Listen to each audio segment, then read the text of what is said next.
Igikorwa ngarukamwaka cyo kwita izina ku nshuro 12 abana 22 b'ingagi bavutse muri uyu mwaka bakomoka mu miryango 12 ibarizwa muri pariki y'Ibirunga cyabereye mu karere ka Musanze murenge wa Kinigi. Abaturage bari bitabiriye umuhango baturiye pariki y'Ibirunga baravuga ko nyuma yaho hafatiwe ingamba zo kubungabunga iyi parike kuri ubu ibafitiye akamaro bitandukanye na mbere aho yari yaribasiwe na barushimusi bajyaga guhigamwa inyamaswa no kuritema bashakamo inkwi n'imigano yo gukoresha mu bikorwa byabo bwite.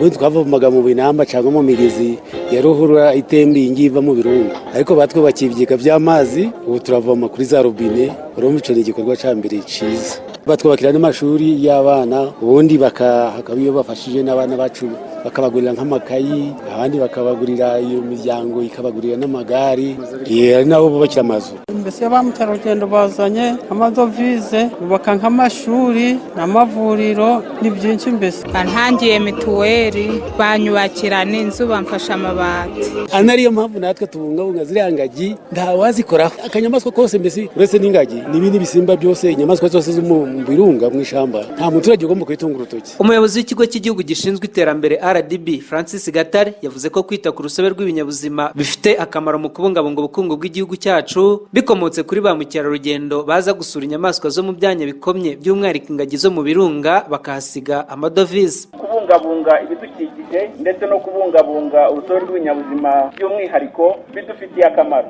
Bifitiye akamaro igihugu cyacu, ubuzima bw'abanyarwanda, ku mwuka mwiza biduha ku buzima bwiza, ariko none binadufitiye akamaro nyakubahwa Perezida wa Repubulika ku bukungu bw'igihugu cyacu biturutse mu bukerarugendo. Bimaze kugaragara yuko ingamba igihugu cyacu cyashyizeho bikomeza gutera amatsiko benshi, ariko bikanatanga n'amahirwe y'abandi benshi baza gusura ibidukikije, cyane cyane inyamaswa ziri mu mapariki y'igihugu cyacu, by'umwihariko ingagi za hano muri pariki yo mu Birunga. Perezida wa Repubulika y'u Rwanda Paul Kagame wari witabiriye uyu muhango mu ijambo rye akaba yasabye abaturage b'akarere ka Musanze gukomeza kubungabunga iyi pariki, avuga ko uko inyamaswa zirimo zizajya zikomeza kwiyongera ari nako ibikorwa bakorerwa bikomotse ku musaruro yivamo nabyo bizarushaho kwiyongera. Abaturage ba Musanze rero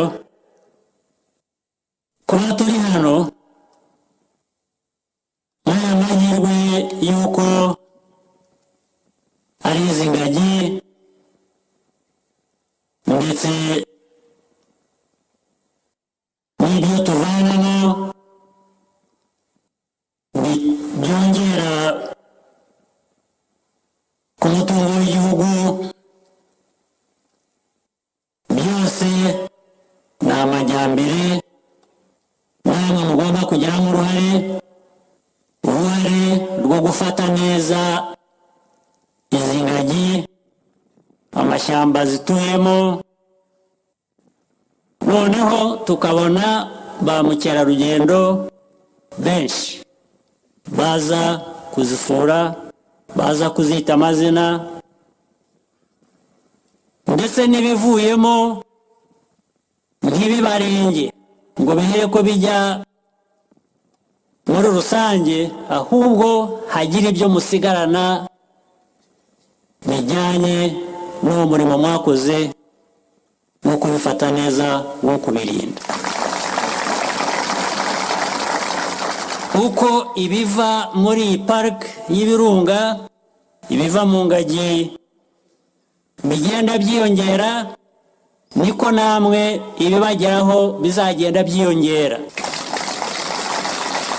Kuva umuhango wo kwita izina watangira mu mwaka wa 2002 hamaze kwitwa amazina abana b'ingagi 116. Umusaruro wavuye mu bukerarugendo muri uyu mwaka ukaba usaga miliyoni 30 z'amadolari y'Amerika, ni ukuvuga asaga miliyari 24 z'amafaranga y'u Rwanda. Igice kimwe cy'aya mafaranga kikaba cyarakoreshejwe mu bikorwa biteza imbere abaturage baturiye pariki y'Ibirunga, birimo kubegereza amazi meza, kwishyurira abana batishoboye amashuri, kubakira abatishoboye, kuboroza amatungo n'ibindi. Rafiki Kabenga Felicien, Radio Guka mu karere ka Musanze.